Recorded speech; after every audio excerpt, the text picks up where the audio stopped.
Coming up, the underdogs played spoiler in plenty of upset wins on Thursday. This is Locked On Now, game to game MLB.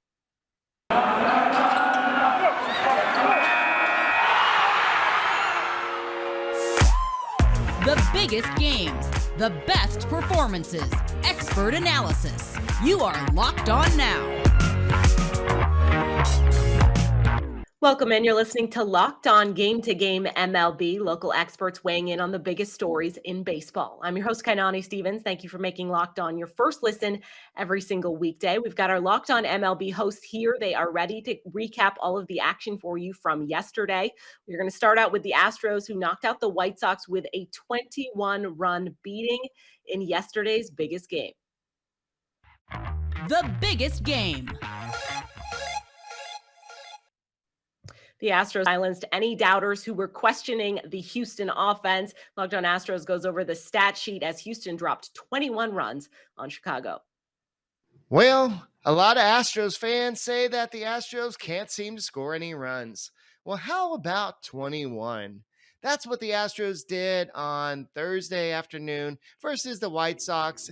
And as the Thunder rocks Houston, Alex Bregman and crew rocked the White Sox pitching staff to a tune of 25 hits, 21 runs, and Alex Bregman himself did a lot of the wrecking with a 2-run double, a 2-run homer, and a 2-run homer, and he added another double later in the game. So you can say that this game was sponsored by the number 2 by Alex Bregman, who is back. And it is good that Alex Bregman is playing back to his MVP level, because Alvarez is not quite playing like we've seen him earlier this season, but the offense came alive in support of Luis Garcia, who pitched 5 innings, and the Astros offense seemed to come alive. Now they're going to face the Braves, and we'll discuss this and more on this edition of the Locked On Astros podcast.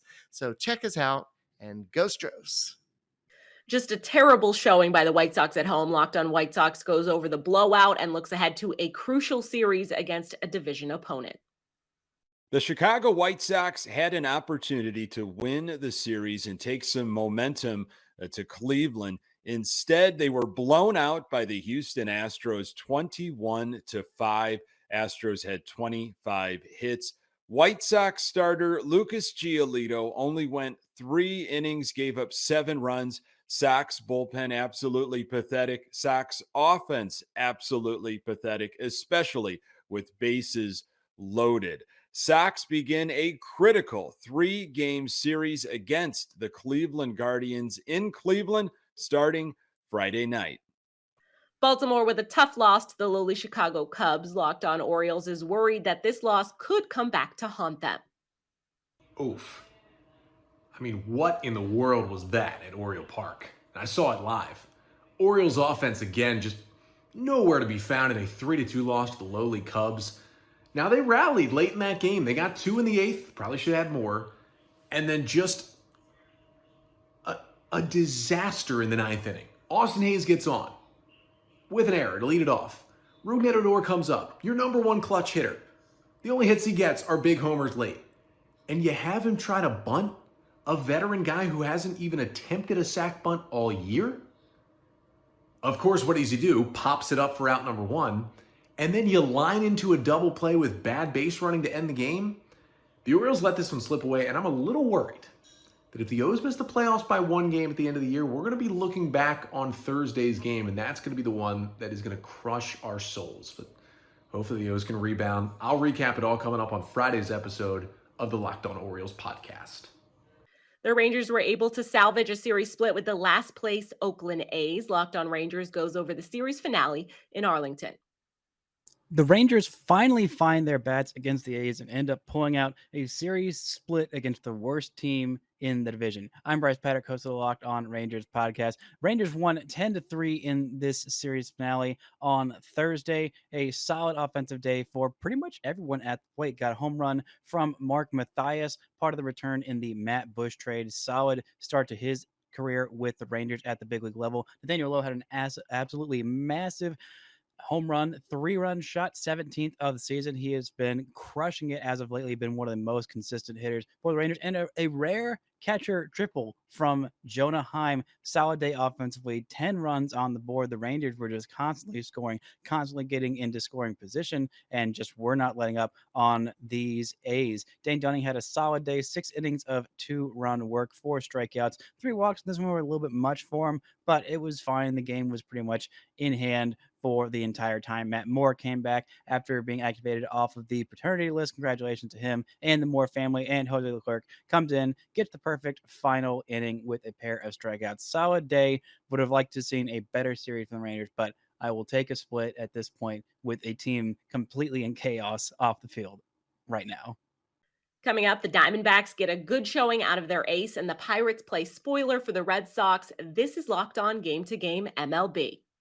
Today's edition of Locked On Game to Game is brought to you by BetOnline, the #1 spot for all of your online sports gambling needs. Football is right around the corner, just weeks away. And of course, we are in the second half of Major League Baseball, getting very interesting. Whatever you want to bet on, just head over to betonline.net. BetOnline, it's where the game starts. Welcome back to Locked On Game to Game MLB. I'm Kainani Stevens. Thank you for making Locked On Game to Game your first listen every single weekday. Zac Gallen dominated the Giants lineup in yesterday's best performance. The best performance. Hold up. Arizona's ace came through for them as they blanked the Giants on Thursday night. Locked On D-backs breaks it down for you post-game. It was a battle of the aces in the Bay, and the D-backs ace, Zac Gallen, came out on top for the 5-0 shutout. Miller Thomas of Locked On Diamondbacks here. We saw Zac Gallen versus Logan Webb. It was supposed to be a battle of aces, but instead, Logan Webb kind of crapped the bed a little bit, gave up a bunch of earned runs to the D-backs lineup, gave up 9 hits, did not look good, wasn't even able to go past 5 innings. But on the other side for the D-backs, that boy Zac Gallen completely locked in, pitched into the 8th inning, no earned runs, in a career high 12 strikeouts for the boy, currently on a 21 innings pitch scoreless streak. Zac Gallen, the season is getting later, but Zac Gallen is getting better. And then you look at the lineup. Stone Garrett had a double today. He had a stolen base as well. Josh Rojas had a double. Great offensive performance by this D-backs team. They were batting around Logan Webb, and then you had some run support for Zac Gallen, which he typically doesn't get enough of. 5 runs was more than enough when Zac Gallen is locked in and dealing like that. So D-backs come back and split the series after losing the first 2 games of the series. D-backs split the series against the Giants, which is really positive because I thought they were going to just lie down and roll over, but no. D-backs stand up, show some resilience, and split the series against the Giants in the The Red Sox dropped the finale to Pittsburgh, and they snapped their winning streak in the process. Locked On Red Sox talks about a deflating loss on the road. The win streak is over for the Boston Red Sox as they fell to the Pirates on Thursday, 8-2 in their finale, thanks in part to a huge night from Brian Reynolds. Hey, it's Lauren from Locked On Red Sox, and all good things must come to an end, but this was a deflating loss for Boston. They came into the game with all the momentum on their side, but Josh Winkowski just did not have his best stuff tonight. Brian Reynolds hit 2 two-run home runs, and the Pirates offense decided to wake up in the final game of this series to snap the Red Sox win streak to send them to Baltimore on a bit of a lower note. The Red Sox offense looked deflated tonight. They had nothing going for them. Christian Arroyo, JD Martinez, Rafael Devers, all of them did not have a hit in Thursday's loss. Don't worry, hopefully against Baltimore, the offense will once again come alive. I'm going to break down Thursday's loss for you on Friday's episode of Locked On Red Sox. That's all for today on Locked On Game to Game MLB. Thank you for making Locked On Game to Game your first listen every single weekday. Now that we're done here, make sure you check out Locked On MLB and your team's Locked On podcast. I'm Kainani Stevens, and this has been Locked On Game to Game.